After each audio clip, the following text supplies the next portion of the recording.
স্কুলের সেই ভালোবাসাটা শেষ পর্যন্ত টিকে থাকেনি। রাহাত আর মেঘলা একই স্কুলে পড়ত। ক্লাস 9 থেকে তাদের বন্ধুত্ব শুরু।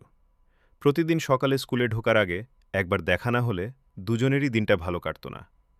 টিফিনের সময় তারা একসঙ্গে বসে গল্প করত, পরীক্ষার আগে নোট ভাগাভাগি করত, আর স্কুল ছুটির পর একই রাস্তা ধরে বাড়ি ফিরত।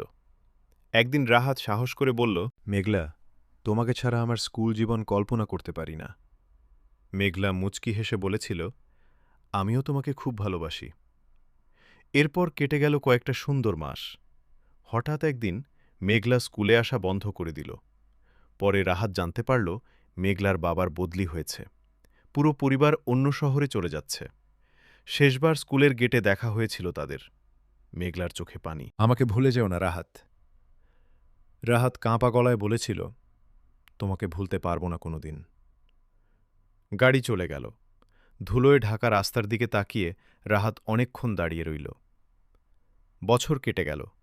একদিন পুরনো স্কুলে রিইউনিয়নে গিয়ে সে সেই বেঞ্চটা দেখল যেখানে তারা একসঙ্গে বসত।